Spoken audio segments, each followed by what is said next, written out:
परम पूज्य गुरुदेव का एक वाक्य कि योग प्रदर्शन के लिए नहीं अपितु प्रभु दर्शन के लिए है। हमारा उद्देश्य ही है प्रभु दर्शन का। पर क्या करते हैं, जो बड़े लोग होते हैं उनको पता होता है, क्योंकि एकाएक भगवान में लाया भी नहीं जा सकता, धीरे धीरे करके लाते हैं। पहले उनको आकर्षण दिखाते हैं, रोग ठीक हो जाएगा, फिटनेस हो जाएगा, ऐसा ऐसा करके। क्योंकि एकाएक कह देंगे तो कहेंगे ये सब तो साधु का काम है या बना काम है। तो उनको जो है आकर्षण मिलता है, कुछ व्याधियां ठीक हो जाती है, कुछ फिटनेस हो जाता है, तो उनको आकर्षण आता है, धीरे धीरे जो है उसमें अध्यात्म के डोज दिए जाते हैं, तब वो उसके तरफ भी जाता है। तो ये सब गुरुजन जानते हैं कब कितनी मात्रा में कब क्या बोलना है, किसी को क्या उपदेश देना है, अधिकारी को देख करके और उपदेश भी किए जाते हैं। तो इसलिए जो है अध्यात्म क्या है, तो भगवान ने कहा कि स्वभाव ही अध्यात्म है, अपने आत्मा में स्थिति ही अध्यात्म है। तन्निवृत्तोपशांतो परागः स्वस्थः। तन्निवृत्तः यानी कि जितने वो सब योग की प्रक्रिया है, सारा योग दर्शन इसमें समाहित हो जाएगा। यदि इसकी व्याख्या की जाए स्वभाव की, स्वरूप में प्रतिष्ठा कैसे हुई, तो ये पूरा योग दर्शन यहाँ पर आ जाएगा। तो दादृष्टु स्वरूपवस्थानम से लेकर के जो सांख्य का वाक्य है तन्निवृत्तोपशांतो परागः स्वस्थः, कि उनके निवृत्त हो जाने पर, सारी प्रकार की वृत्तियां निवृत्त हो जाने पर, रुक जाने पर, यानी कि बुद्धि में वृत्ति बनती है और उस बुद्धि वृत्ति का प्रतिबिंब आत्मा में पड़ता है, तो आत्मा ऐसे स्वच्छ होता है, निर्मल होता है, वो किसी भी प्रकार से दूषित नहीं होता, उसका स्वरूप नित्य शुद्ध है, नित्य शुद्ध बुद्ध मुक्त स्वरूप, ऐसा कहा। तो नित्य शुद्ध बुद्ध मुक्त स्वरूप है, लेकिन उस पर बुद्धि वृत्ति, बुद्धि हमारी जो है परिवर्तित होती है। रूप को देखते हैं तो हमारी बुद्धि रूपाकार कारित होती है, रस को हम अनुभव करते हैं तो हमारी बुद्धि रसाकार कारित होती है। जिस प्रकार के विषय को हम अपने इंद्रियों के माध्यम से देखते हैं, हमारी बुद्धि उसी के अनुरूप हो जाती है, ढल जाती है। जैसे पानी को जिस बर्तन में रखते हैं वह उसी के आकार के आकारित हो जाता है, ऐसे बुद्धि भी हम जिस चीज को देखती है, जानती है, वैसे हो जाती है। उसी को कहते हैं बुद्धि की वृत्ति या बुद्धि की तदाकारकारिता। और वह बुद्धि की वृत्ति जो है प्रतिबिंबित होती है पुरुष में, तो वह जो पुरुष नित्य शुद्ध बुद्ध मुक्त स्वरूप है, अपने आप को वृत्ति के सारूप्य देखने लगता है। वृत्ति सारूप्यम इतरत्र। तो वह न कामी है, न क्रोधी है, न लोभी है, न मोही है,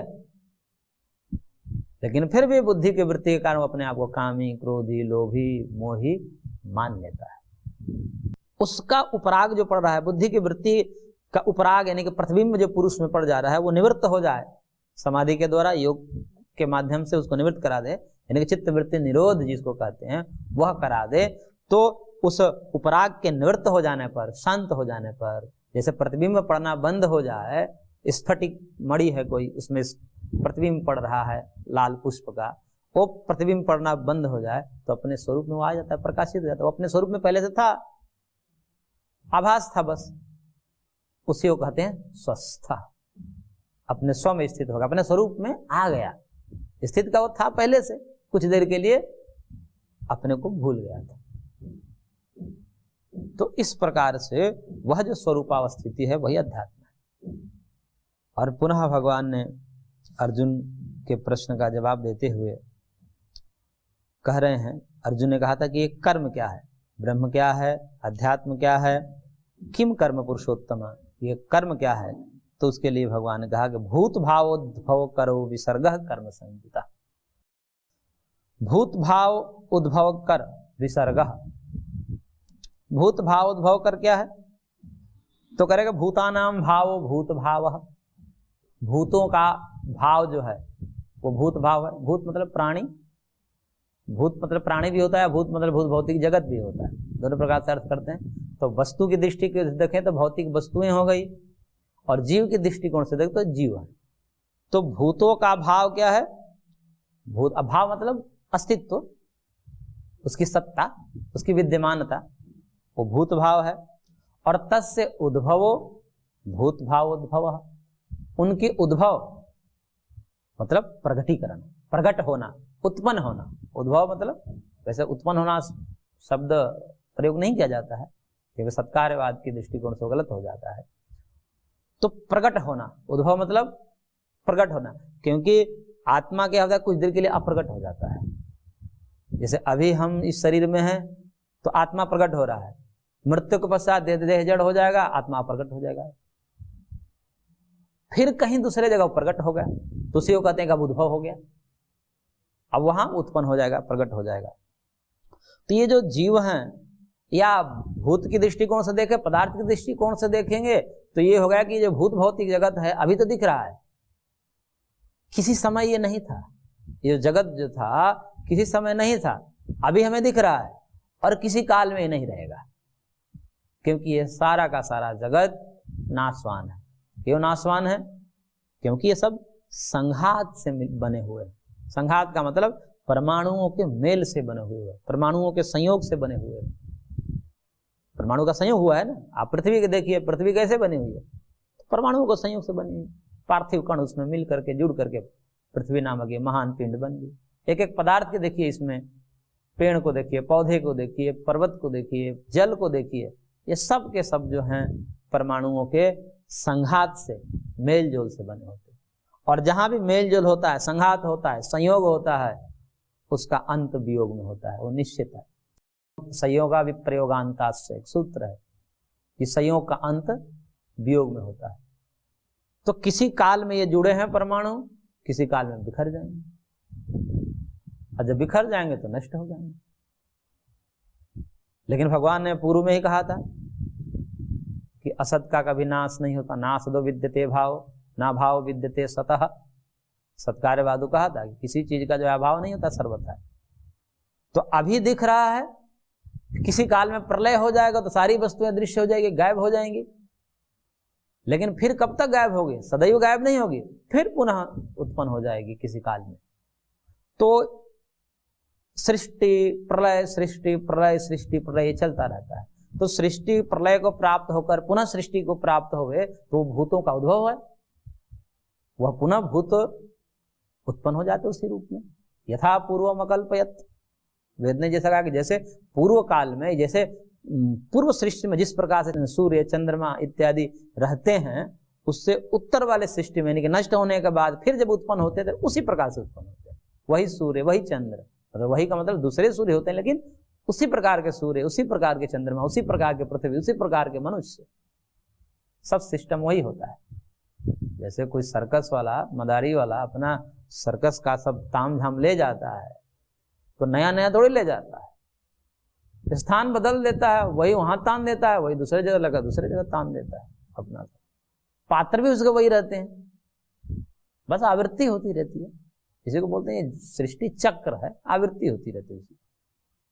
तो उसी प्रकार के सूर्य, उसी प्रकार के चंद्रमा, उसी प्रकार के सारे जीव, उसी प्रकार के कर्म, पुण्य पाप, उसी प्रकार वैसे ही लोग मिलेंगे, वैसे ही लोग मिलेंगे।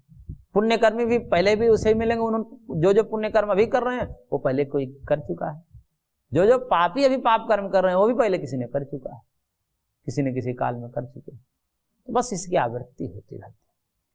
तो दो प्रकार से भूत भाव उद्भव कर की व्याख्या करेंगे तो दो प्रकार से हो जाएगा। यदि जीव के दृष्टिकोण से देखेंगे तो ये हो जाएगा कि जीव को इस देह त्याग के पश्चात दूसरे देह में जाकर के उद्भव हो जाना, प्रकट हो जाना, तो भूत भाव उद्भव है। और जगत के दृष्टिकोण से देखें तो प्रलय को प्राप्त होकर के पुनः सृष्टि हो जाए तो फिर भूत उद्भव हो जाते हैं। तो भूत भाव उद्भव कर विसर्ग, भूत भाव को उद्भव करने वाला जो विसर्ग है, विसर्ग मतलब त्याग, विसर्ग का मतलब यहाँ पर त्याग है, वह कर्म संजितः, उसको कर्म शब्द से कहा जाता है। अब दो प्रकार के हमने व्याख्या की, तो इसका भी जो है कर्म की भी दो प्रकार से व्याख्या करनी पड़ेगी। अब भूतों के दृष्टिकोण से देखा जाएगा कि जगत प्रलय होकर के पुनः उद्भव हो गया, तो जगत को उद्भव करने वाला है वह विसर्ग क्या है, वो त्याग क्या है। तो जगत को उत्पन्न किसने किया? जगदीश्वर ने उत्पन्न किया, भगवान ने उत्पन्न किया। तो उनका त्याग क्या है? भगवान का त्याग क्या है? विसर्ग कर्म संजिता, यानी कि विसर्ग कर्म, ऐसा समझना चाहिए। संजिता इसलिए लगा है कि भाई नाम, कर्म नाम से कहा जाता है, विसर्ग को ही कर्म। कौन सा विसर्ग? जो भूत भाव उद्भव कर है, भूतों को उद्भव कराने वाला विसर्ग, त्याग। तो भगवान का त्याग क्या है? जगत को रचने में भगवान का त्याग क्या है? भगवान ने बहुत बड़ा त्याग किया है। भगवान का स्वरूप जो है बताया गया है शुद्ध स्वरूप। भगवान के शुद्ध स्वरूप की चर्चा, दो प्रकार के भगवान के स्वरूप होते हैं। एक तो स्वरूप एक शुद्धतम स्वरूप है। जब भगवान किसी भी प्रकार से जगत के कर्म से लिप्त नहीं होते, उस समय एक अलग भगवान का स्वरूप होता है। और जब जगत के कर्म से युक्त हो जाते हैं तो उस समय एक अलग रूप होता है भगवान। तो भगवान के जो शुद्धतम वास्तव में स्वरूप है वह तो त्रिगुणातीत है, जिसको अक्षर शब्द से भगवान ने कहा ना, अक्षर ब्रह्म, वह तो त्रिगुणातीत है। वह त्रिगुण से रहित है, त्रिगुण का उनमें प्रभाव नहीं पड़ता है। अब त्रिगुण का प्रभाव नहीं पड़ता है, इसका मतलब त्रिगुण का क्या प्रभाव है? ये माया का क्या प्रभाव है? स्वयं माया है, और उसमें माया का विकार के रूप में देखें तो बुद्धि है, महतत्व है, अहंकार है, पंच तन्मात्र हैं, एकादश इंद्रियां हैं, पंच महाभूत है, जो सांख्य जो सृष्टि प्रक्रिया है। परंतु भगवान नित्य शुद्ध बुद्ध मुक्त वो भी है। देखिए हम भी नित्य शुद्ध बुद्ध हैं, भगवान भी नित्य शुद्ध बुद्ध मुक्त है। दोनों का स्वरूप एक ही है। ऐश्वर्य में अंतर है। भगवान का ऐश्वर्य हमसे ज्यादा है। उनका निरतिशय ज्ञान है, निरतिशय ऐश्वर्य है, और हमारा सातिशय ज्ञान है, सातिशय ऐश्वर्य है। हमारे ज्ञान से कोई किसी का अधिक ज्ञान हो सकता है, किसी का न्यून ज्ञान हो सकता है। हमारे बल से किसी का अधिक बल हो सकता है, किसी का न्यून बल हो सकता है। परंतु भगवान के ज्ञान और क्रिया, ज्ञान बल और क्रिया बल जो दोनों हैं निरतिशय है। उनके समान न किसी का ज्ञान है, न बल है, न उनसे अधिक किसी का ज्ञान और बल है। इसलिए ऐश्वर्य उनका अलग है। इसीलिए वो जगत के जन्मादि में समर्थ होते हैं। जगत को उत्पन्न कर सकते हैं, धारण कर सकते हैं, विनाश भी कर सकते हैं। तो भगवान का वास्तविक जो शुद्ध स्वरूप है वो तो त्रिगुणातीत है, त्रिगुण से रहित है। परंतु जब जीवों पर करुणा करनी होती है, उनको जीवों ने कुछ मांगा भगवान से। जीव हम सब मांगते हैं भगवान से, हमको जन्म दे दो, हमको संसार दे दो, हमको शरीर दे दो, मांगते हैं। तब भगवान जो है जीवों के कर्मों को देखते हैं। भगवान को हम समझाने के लिए ऐसा कहते हैं कि भगवान एक प्रकार के जो है व्यापारी हैं। भगवान एक प्रकार का व्यापारी है, और जीव हम जो है उपभोक्ता हैं। जो डिमांड करते हैं व्यापारी अपना बाजार में लगा देता है, लीजिए। उसमें व्यापारी का कोई दोष नहीं होता। ये कहते हैं ना कि ये व्यापारी ये बेचते हैं, उनका कोई दोष नहीं। आज उनको तो डिमांड करिए, शराब की डिमांड करेंगे वो शराब बेचेंगे, अमृत की डिमांड करेंगे वो अमृत बेचेंगे। अब डिमांड करिए, शराब पीना बंद करिए, देखिए वो कुछ और दुकान खोलकर बैठ जाएंगे। उनका तो बेचना, उनका तो व्यापार है, उनकी रोजी रोटी कैसे चलेगी? तो उनका दोष नहीं है। इसलिए भगवान का भी कोई दोष नहीं है। भगवान ने दुख भी दे दिया, लो दुख मांगे थे दुख दे दिया, सुख मांगे सुख दे दिया। आपने पाप किया था तो मानो दुख ही तो मांगा था, आप पाप क्यों किए? तो इसलिए भगवान ने इस जगत को सुख दुख महात्मक बनाया, तो इसमें भगवान का कोई दोष नहीं, जीवों का हमारा ही दोष है, क्योंकि हमने पुण्य पाप कर्म करके ही ऐसा भगवान से मांग की है। तो भगवान जो है अपने शुद्धतम स्वरूप का परित्याग करके, जो त्रिगुणातीत हैं, माया से रहित है, माया का प्रभाव जिसमें नहीं पड़ता, वो भी मायापति माया के अधीन आकर के, और फिर क्या कहते हैं, एको हम बहुश्याम प्रजाये, मैं एक हूं। उस प्रलय काल की बात है, जब कुछ नहीं था इस जगत में, न सूर्य था, न चंद्रमा था, न दिन, न रात्रि। ऐसे प्रलय काल में भगवान देखा कुछ नहीं है यहाँ पर, तो कुछ चल ही नहीं रहा है, मैं अकेला हूं। उस समय सब भगवान अपने में समेट लेते, समस्त संसार को, समस्त जीवों को अपने में समेट करके वो प्रलय अवस्था होती है, विलक्षण स्थिति होती है। उसको हम बुद्धि से भी नहीं समझ पाएंगे। आप कल्पना कर लीजिए, न रात्रि है न दिन है। हम तो ये समझ सकते हैं रात्रि नहीं है तो दिन होगा, और दिन नहीं तो रात्रि होगी, अंधकार नहीं तो प्रकाश होगा, प्रकाश नहीं तो अंधकार है। इन दोनों को तो हम समझ सकते हैं, लेकिन ऐसा कह दिया जाए कि न अंधकार है न प्रकाश है, तो हमारी बुद्धि कल्पना ही नहीं कर सकती, क्योंकि हमारी बुद्धि या तो प्रकाश को देगी नहीं तो अंधकार को देगी। तो न प्रकाश है न अंधकार है, न दिन है न रात्रि, तो क्या है? अब जैसी भी स्थिति है आप कल्पना कर लीजिए। उस स्थिति में भगवान देखा मैं तो अकेला हूं, एको हम बहुत से हैं। फिर भगवान ने अब जीवों को कर्म देखा तो अहम शब्द बोला भगवान ने, एको हम। ये अहम क्या है? अहंकार है, क्योंकि अभिमानो अहंकार, अहम करोति इति अहंकार। जो अहम कराता है वही अहंकार है। अहम, मैं, ये जो भाव आ रहे हैं यही अहंकार है। देखिए ये अहंकार क्या है? प्रकृति की विकृति है। जब माया से जीव युक्त होता है तब वो उसमें अहम भाव आता है। जैसे हम माया से युक्त हैं इसलिए मैं बोल पा रहे हैं, और माया से रहित हो जाएंगे, समाधि में माया से अतीत हो जाते हैं, त्रिगुणातीत हो जाते हैं। तो त्रिगुण से ऊपर होने के कारण पे वहां पर मैं मेरे का कोई आभान नहीं रहेगा, सब रुक जाता है। भगवान माया से अतीत है, त्रिगुण से अतीत होते हुए भी जीव की सृष्टि के लिए, जगत की सृष्टि के लिए अहम, उनमें भी अहंकार आया, भगवान में भी अहंकार आया। ये मैं नहीं कह रहा हूं, वेद कह रहा है, एको अहम बहुत श्याम, मैं बहुत हो जाऊं। अब देखिए भगवान ने अपने शुद्धतम स्वरूप जो है त्रिगुणातीत अवस्था को छोड़ करके और त्रिगुण से युक्त हुए, और वही ब्रह्म जो शुद्धतम स्वरूप को ब्रह्म शब्द से कहा जाता है। जो त्रिगुण से अतीत की स्थिति है भगवान की, जहां पर न भगवान किसी प्रकार के कर्म से लिप्त हैं, किसी प्रकार की क्रिया से, किसी प्रकार के जगत से लिप्त है, किसी प्रकार का कोई कर्म से नहीं लिप्त है, तो वो भगवान की जो उदासीन अवस्था है, एक रस अवस्था है, अक्षर स्थिति में जो रहते हैं भगवान, तो उसको ब्रह्म शब्द से कहा जाता है।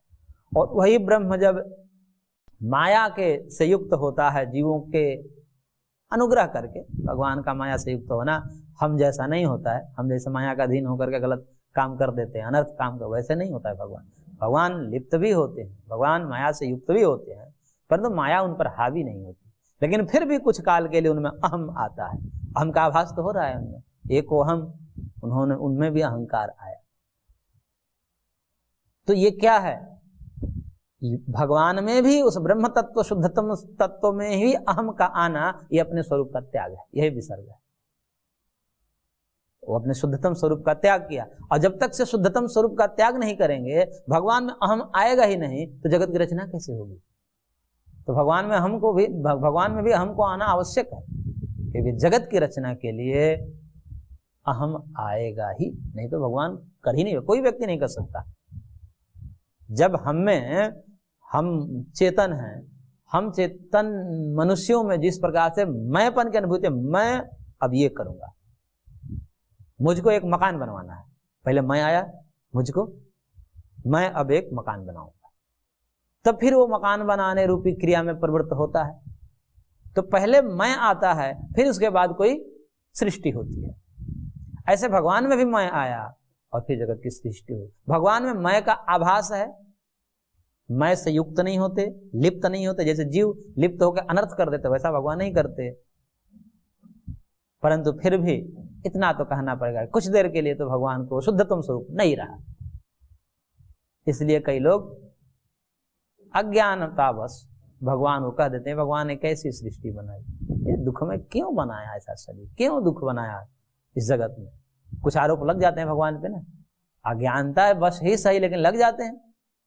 उनको पता नहीं होता है कि आखिर तो बनाया तो भगवान ने। बात तो सही है कि सब दुखियों को भी उन्होंने ही दुखित बनाया, सुख को भी, सुखियों को भी सुखी वही बनाया, तो बनाने वाला तो वही है।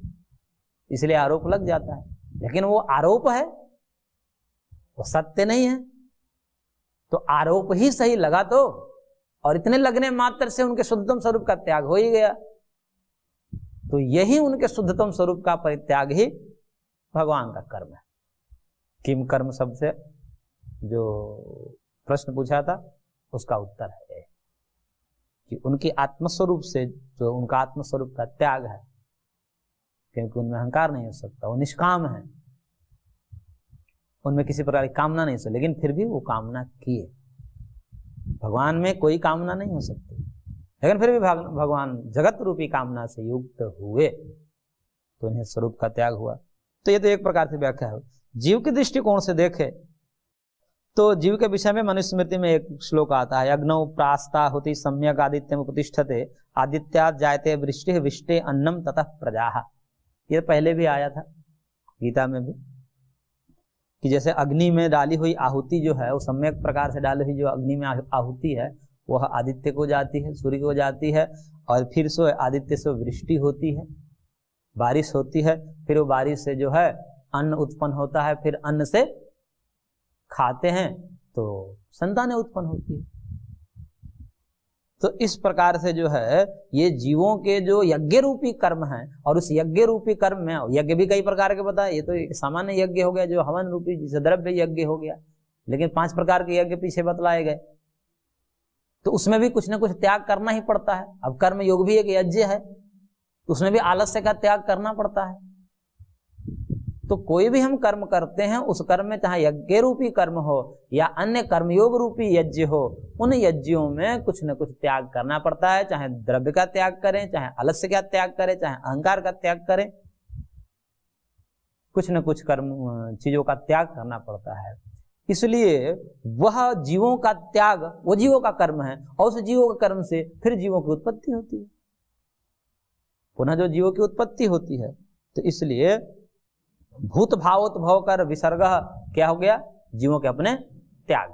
कौन से त्याग, द्रव्य रूपी त्याग या आलस्य रूपी त्याग या अहंकार रूपी त्याग, तो वह उनका कर्म हो गया। तो इस प्रकार से कर्म संजिता ये कर्म कहलाए। अब फिर प्रश्न पूछा था कि अधिभूतम च किम, अधिभूत क्या है, तो भगवान ने 4 नंबर श्लोक में कहा अधिभूतम क्षरो भाव। अधिभूत क्या है कि क्षरः भाव अधिभूतम, क्षर मतलब विनाशी, अक्षर मतलब अविनाशी। तो ये जो क्षर जगत है, ये जगत क्या है, क्षर विनाशी, नष्ट होने वाला है। तो ये जो पूरा का पूरा विनाशवान जो जगत है ये क्या है, अधिभूत है। यानी कि भूत भौतिक जो जगत है यही क्या है, अधिभूत है, जो कि नाशवान है। तो क्षरः भावः अधिभूतम, और फिर कहा अधिदैवतम किम, ये अधिदैवत क्या है, तो भगवान ने कहा पुरुषस्याधिदैवतम, अर्थात ये जो पुरुष हैं, पुरुष का मतलब जो जीव हैं, यही अधिदैवत है। ये जीवों का जो सृजन है, जीवो जो है पुरुष, पुरी शयनात इति पुरुष, इस पुरी में, इस नगरी में, देह रूपी नगरी में शयन करने के कारण इस जीव को पुरुष कहते हैं। ये पुरुष ही क्या है, अधिदैवत। और फिर कहा 7वें प्रश्न में ये पूछा था ना, 6ठे प्रश्न में, अधियज्ञ, अधियज्ञ कहा, ये अधियज्ञ क्या है, तो उसके लिए भगवान ने कहा अधियज्ञ अहमेव अत्र देहे देह भृताम वर, कि देह वर, वर जो है संबोधन है अर्जुन के लिए, हे देहधारियों में श्रेष्ठ अर्जुन, अत्र देहे अहम एव अधियज्ञ, तो इस सब देहों में रहने वाला जो मैं हूं वो मैं ही अधियज्ञ हूं। यानी कि सबके देह में रहने वाला जो मैं हूं वही यज्ञ है। यज्ञ का मतलब यज्ञेन यज्ञमयजन्त देवास्तानि धर्माणि प्रथमान्यासन, जो वेद में कहा यज्ञेन यज्ञम अयजन्त, देवताओं ने यज्ञ के द्वारा यज्ञ की उपासना की। तो यज्ञ का मतलब होता है यजनीय, पूजनीय, वंदनीय उस परमात्मा। तो उस देह में वंदनीय कौन है, देह में पूजनीय कौन है, तो सबके देह में पूजनीय वो परमात्मा ही है, वही अधियज्ञ है, वही जो अंतर्यामी है। जब सबके देह में मैं अहम भगवान करें, क्योंकि सब वास करते हैं ना, सबके देह में वास मैं करता हूं, उस सबके अंतर्यामी के रूप में रहने वाला मैं ही अधियज्ञ हूं, मैं ही वंदनीय हूं, मैं ही पूजनीय हूं, मैं ही उपास्य हूं। तो इस प्रकार के मैं ही अधियज्ञ हूं। ये 6 प्रश्नों का उत्तर भगवान ने दिया। अब जो 7वां प्रश्न था प्राण काल वाला, कि प्राण काले पिछत माम ते विदुरयुक्त चेतसा, और उसी को कहा, अर्जुन ने पूछा कि प्राण काले च कथम जेयो असि नियतात्म भी, कि प्राण काल में, क्योंकि प्रयाण काल सबसे कठिन काल होता है। एक तरफ शरीर छूट रहा होता है, वो शरीर की अंतिम स्थिति देखते हैं, और शरीर के साथ साथ ही शरीर के संबंध है वो छूटने वाले होते हैं। तो शरीर के संबंध, संसार सब छूटने वाला होता है। जिनके साथ हमारा गहरा संबंध होता है, गहरा तादात्म्य होता है, गहरा अभिमान होता है, ममत्व होता है, वो ममत्व छोड़ने नहीं देता और शरीर छूटता है। ऐसी विकट परिस्थितियों में, बहुत विकट परिस्थिति होती है, उस विकट परिस्थितियों में भी यह योगी आपको कैसे समझ पाता, आपको कैसे जान पाता? उस समय याद आना बड़ा मुश्किल होता है। कहते हैं कि अंतिम में जो है भगवान की स्मृति आना बहुत ही कठिन है। तो उस विकट परिस्थिति में, प्रयाण काल में आप कैसे जाने जाते हैं? उस समय तो लोग जगत को जानते हैं, जगत की स्मृति आती है, नाना प्रकार की उनकी इच्छाएं अधूरी होती हैं, उन इच्छाओं की पूर्ति की बातें उनको आती है कि ये नहीं कर पाए, ये मेरा छूट गया, ये कार्य करना छूट गया, अभी ये करना था, ये सब आती है। लेकिन आप कैसे याद आते हैं उस समय? तब भगवान ने कहा कि मैं भी याद आता हूं, ऐसा नहीं है कि मैं याद नहीं आ सकता। उसके लिए भगवान ने कहा, अंतकाले च मामेव स्मरन् उक्त्वा कलेवरम यह प्रयाति समद्भावम याति नास्त्यत्र संशयः। भगवान ने कहा कि यह अंतकाले मामेव स्मरन्, जो अंतकाल में मेरे को स्मरण करता हुआ, कलेवरम मुक्त्वा, कलेवर को छोड़ करके, शरीर को छोड़ करके, प्रयाति जाता है, मद्भावम याति अत्र न संशय अस्ति, वो मेरे ही स्वरूप को प्राप्त होता है, मुझको ही प्राप्त होता है, इसमें कोई संशय नहीं है। इसका तात्पर्य है कि मैं भी प्राप्त होता हूं, इसमें कोई संशय नहीं है। उस विकट परिस्थिति में भी वह कर्मयोगी मेरा स्मरण करता है और मेरा स्मरण करके मेरे को प्राप्त करता है, इसमें कोई संशय। कैसे प्राप्त करता है वो आगे भगवान बताएंगे। तो इस प्रकार से भगवान ने भी इतना स्पष्ट कर दिया, संशय रहित कर दिया अर्जुन को कि उस विकट परिस्थिति, देह त्याग काल में भी, सब शरीर और शरीर के संबंध छूटते हुए भी वह मेरे को याद करता है, और याद जो करता है वो याद करके, स्मरण करके शरीर त्याग करता है, तो फिर मेरे को ही प्राप्त होता है, वो जन्म मरण के बंधन से मुक्त हो जाता है। आगे इसको भगवान और विस्तार से बताएंगे कि किस प्रकार से स्मरण करता है, उस स्मरण की क्या विधि है, वो सब आगे बताएंगे। तो आज की कक्षा को हम यहीं पर विराम देते हैं, शेष अगले अंक में।